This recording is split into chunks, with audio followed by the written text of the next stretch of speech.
अस्सलाम वालेकुम। कैसे हैं आप लोग? सब उम्मीद है सब खैरियत से होंगे। आज मैं ज़बरदस्त सी रेसिपी आप लोग के साथ शेयर कर रही हूँ जो नहायत ही सादा है, हर घर में बनती है, लेकिन मैं किस तरह से बना रही हूँ, चलिए आइए मेरे साथ इस रेसिपी को एंजॉय करें।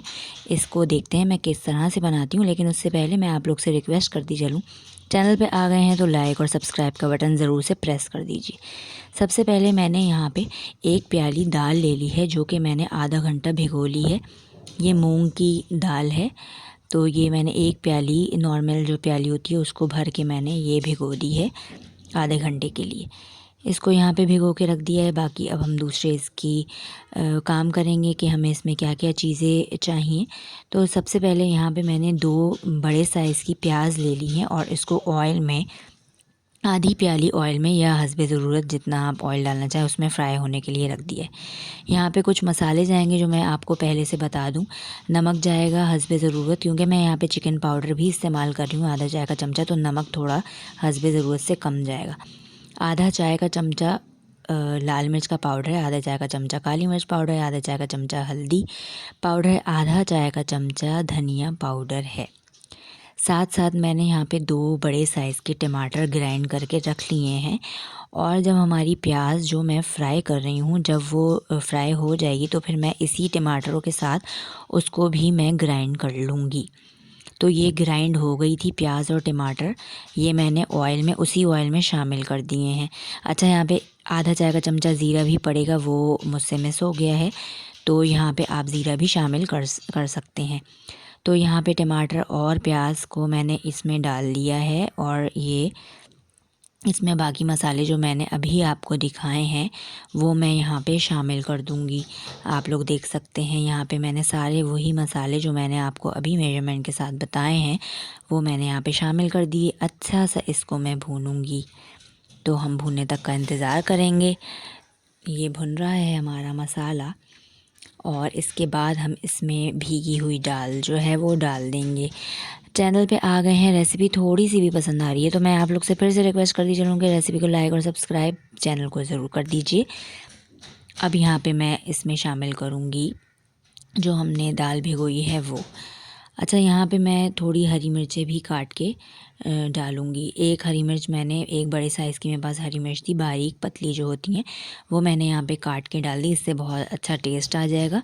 आप लोग भी ये वाली दाल अगर बनाते हैं, इसको हम खुश्का दाल कहते हैं या फरेरी दाल भी कहीं कहीं कहा जाता है। तो ये बड़े मज़े की होती है, पराठे के साथ भी बहुत ही लजीज लगती है। तो यहाँ पे मैंने शामिल कर दी है भीगी हुई दाल। बस इसको हम लोग को ज़्यादा पानी नहीं डालना है क्योंकि हमें थोड़े खुश्क रखनी है। तो ये जो इसमें पानी ऑलरेडी है टमाटर प्याज का, जो हमारा मसाला एक्चुअली भुना हुआ है, उसी में मैं सिर्फ पौना ग्लास पानी इसमें शामिल करूँगी और मीडियम आंच पे इसको पकने दूँगी। यहाँ पे मैंने पौना ग्लास पानी मैंने शामिल कर दिया है और मैं मीडियम से हाई फ्लेम पे इसको मैं पकने दूंगी ताकि ये दाल गल जाए। उसके बाद फिर मैं इसको दम वाली आंच पे रखूँगी। चलें, जब तक हम वेट करते हैं और आप लोग रेसिपी के साथ साथ रहिए। मेरे चैनल को लाइक और सब्सक्राइब कर दिए। मेरी दूसरी वीडियोस भी ज़रूर से देखिए, रेसिपीज़ वाली सारी। यहाँ पे मैंने ढक दिया है पतीला और यहाँ पे तेज़ आंच पे था। इसको अच्छा सा खौल आ गया तो आप लोग देख लें, इसमें दाल थोड़ी फूल गई है, लेकिन ये अभी खुश्क नहीं हुई है। पानी इसका मैं खुश्क करूँगी तो ये इसका अच्छा सा शक्ल निकल के आएगी। आप लोग मेरे साथ देखते रहिए। देखें, यहाँ पे पानी बिल्कुल थोड़ा सा रह गया है और फरेरी फरेरी दाल होनी चाहिए, बिल्कुल घुटी हुई नहीं हो, इसकी ये स्पेशलिटी है। तो कैसी लगी ये रेसिपी? बस हमारी ये दाल तैयार हो गई है। इसको आप चेक कर लें, ये गल गई है। जैसे मैंने बताया थोड़ी सी फरेरी फरेरी होती है, बिल्कुल ये समझ लें बिल्कुल ही दबाने से बहुत ज़्यादा गल तो ये जाएगी लेकिन बिल्कुल नरम नहीं होगी, थोड़ी सी फरेरी फरेरी रहेगी। गल गई है ये।